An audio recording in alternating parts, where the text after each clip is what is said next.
Okay, my wonderful friends, it's Roger Spur and Greg Morrison, one of the Mudfossil magnificent researchers, found feathers that look exactly like turkey feathers, only they're extremely large. That is a road, and that is the feather right near the road, and I have a piece of that feather that came right off of there, and this is it right here. And that is a pretty thick feather. All right, and you see the pattern of the feather right here? You should be able to see all that stuff. That's basically the same as this. Now, I have this feather in the microscope.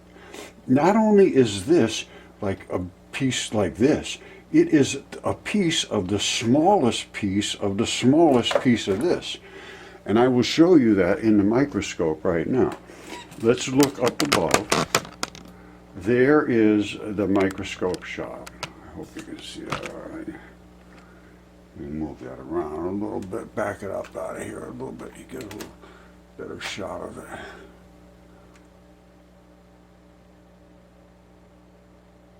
All right, here we go. Now, let me get this light out of the way.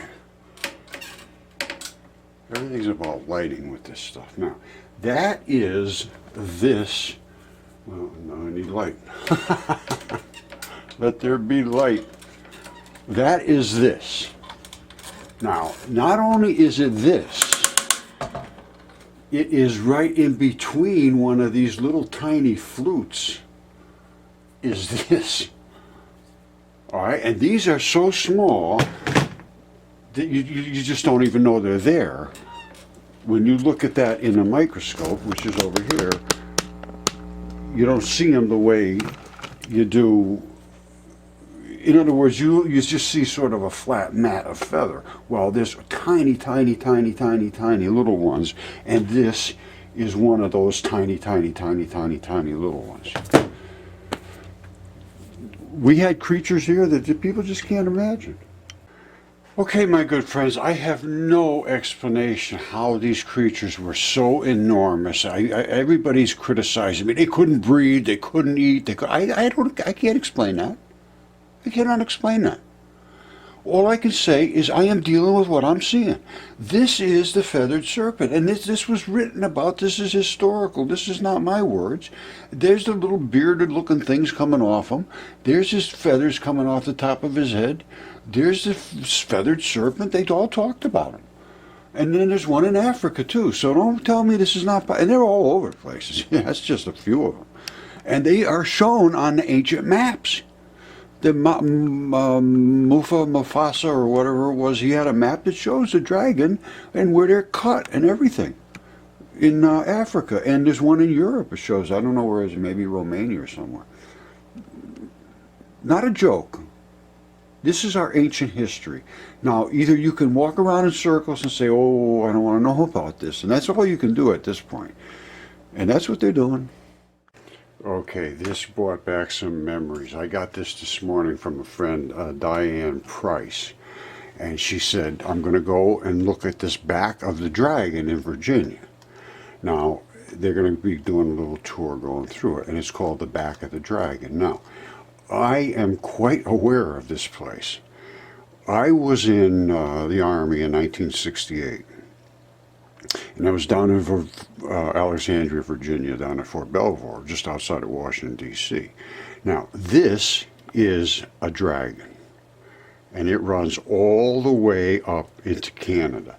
This is literally the back of the dragon. This is the head of the dragon. I'm going to show you, and you're going to see some stuff that's going to knock your socks off.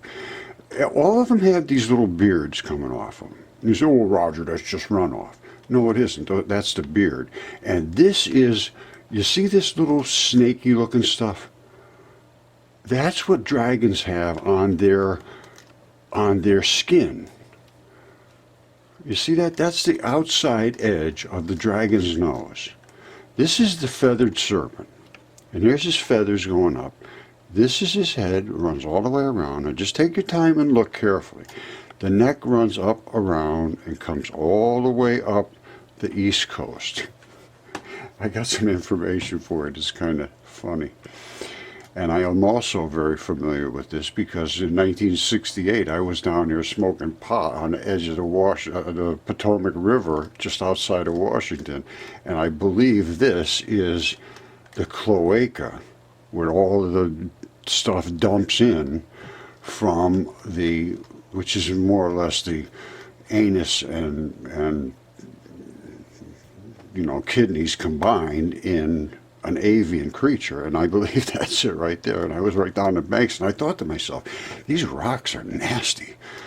Anyway, this is the back of the dragon, and just take a look at it. Take your time and just look at it. Look at these. This is not your natural formations. Oh, that's just crustal upheaval. No, it is not. It's feathers. It is feathers, and they run all the way up. That's not crustal upheaval. Those are feathers. This is a feathered serpent. And here they are right here. See it twisting around and coming right up here? You see that? You tell me that's crustal upheaval? I don't think so. I'm going to go with feathers. You see it? Now, Greg he just got a hold of me a couple days ago. He's very excited. He's got some new information here. I don't know what it is, but he sounded very, very excited. So, and then also right up in here somewhere, there's the heart is Iron Mountain, which is the heart of the dragon. It's just iron is blood, ferrous oxides, Fe, blood. Coming out of Little Rock, right off of his head, is the feathered serpent's feathers. All right, you see that? Those are the feathers. Coming right into here.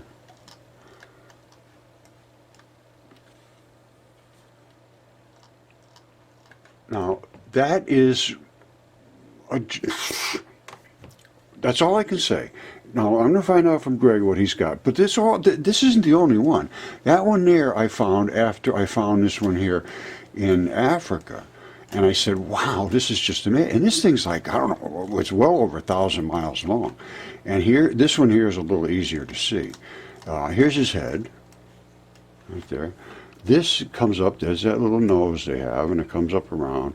And it's here, and it's like flails coming off of them. I don't know whether those are feathers or scales or what they are. But this is the throat, and it runs all the way down here, straight down, and then there's a slash across, and it bled out right there in the desert. Now, I'm going to show you right from up here where it spits something out, which is dragon stuff. You see that? That's from the dragon's throat, right out of the dragon's throat, and that is as nasty as it gets. And he was attacking the fish that's below him. I'll just show you that real quickly, and then we'll go right down his throat. Okay? Here's what he was attacking, was this gigantic fish. Right there. It's a gigantic fish. There's the tail. There's the fin that runs over the top. The face is a little distorted. I can't really make it out well, but you can see the fins, the scales, and all of that stuff, and that's the fin, and this was being attacked from the dragon. That is invaded, destroyed tissue. All right, you see it? All your body has all kinds of little blood vessels in it. This went in, and the way this stuff attacks, it gets into the little blood vessels, and it looks like it explodes them. But that, it's very interesting. I've been studying this thing for years, and he just blew it right out of there. And I found that right here is where it begins to combust. It takes on another chemical change, and until there it's coming down with just the nastiest looking stuff. That's right out of his throat, and then there's like these red and green injectors up in here. You see these are like these little injectors that inject the stuff down into his throat. You see it back here, these red and green injectors. All I could say is I am reporting what I am seeing. Now, let's back out of here. If you ever go to China or wherever, if you look in their parades and so forth, you see these dragons. They have very long necks, and they just snake and serpent and so forth, and they have that little fluty looking flashy stuff running down the sides of their bodies, which is that right there. That's just not natural. How did that happen? How did that happen?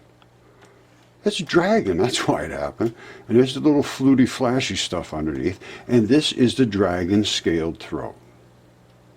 All right, let's back out again, let's look at it. That's the throat. Now, the flesh came to here.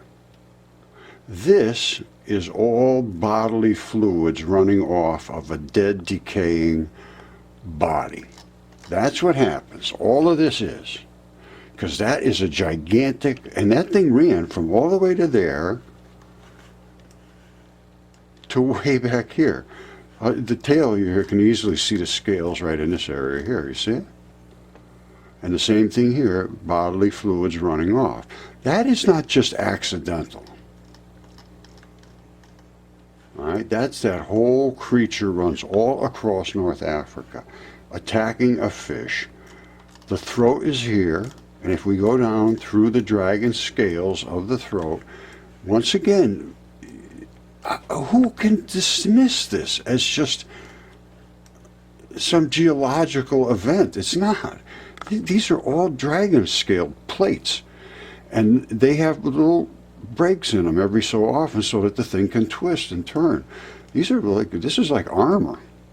Only it did get gashed. I think I found like 3 or 4 spots. This is the one that really got him. And it bled all out right here in the desert. At that time, I think it was an ocean, and it drained the ocean at the same time. And I'll show you why I can say that too. But that's a gash. Then there was a couple more down here. Here's one here that looked like it might have got a good cut. You see it right there? And there's another one down here, another one. It looked like it was in a battle. It looked like it wasn't being hit by swords or whatever, something. And here's why I say the whole thing happened at once, because a fish and a dragon, I don't know if that dragon lived in the sea, but probably a fish was in water. They see this was the Libyan Ocean. And here's when it collapsed right here, when Atlantis sunk.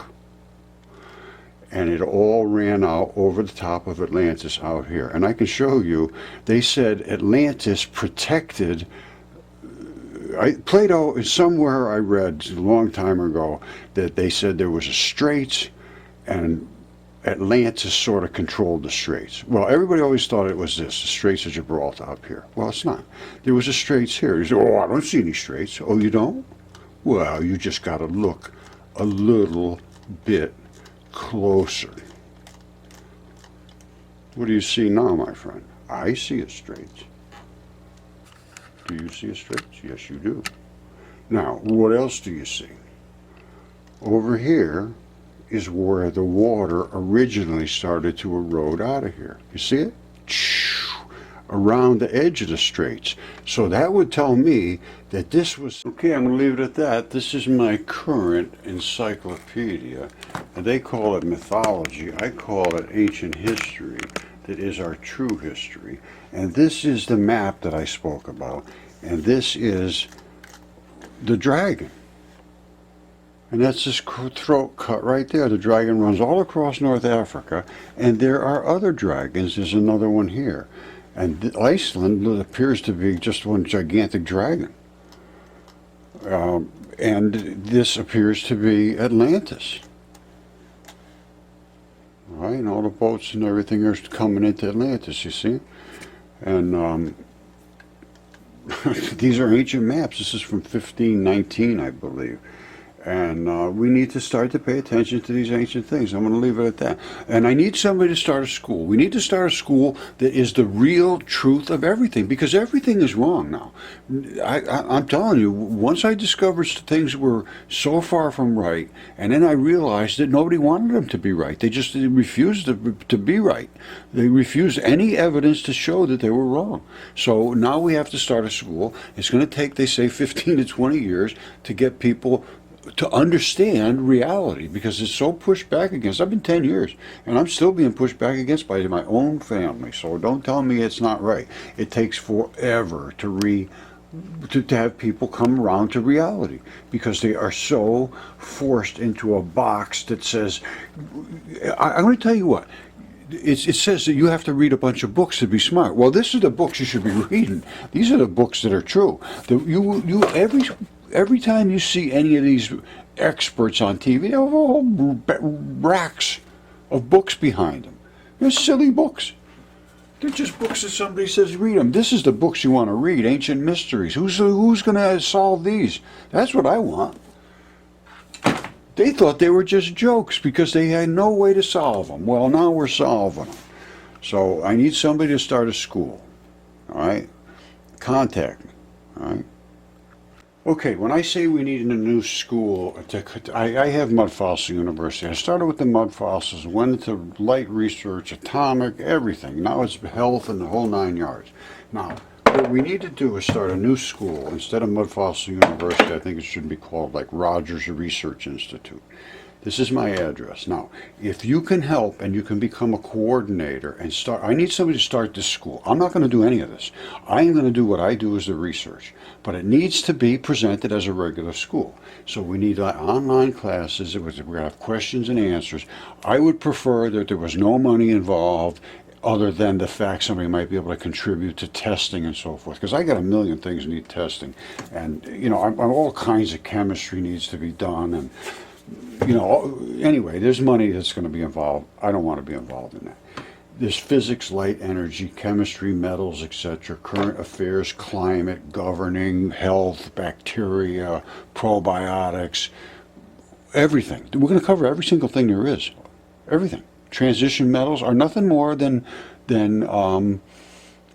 electronic transition metals are like transistors. That's all they are, transistors and semiconductors. That's all a transition metal is, and they're right in the middle of the periodic chart. Right? They can either give or take electrons, and that's what they do in your body. And nobody's understood this until now, and that's how they create. Once you die, they have to stabilize, and then they find somebody to attach to, and then they become stable. And that's why we see all these crazy looking colors and things.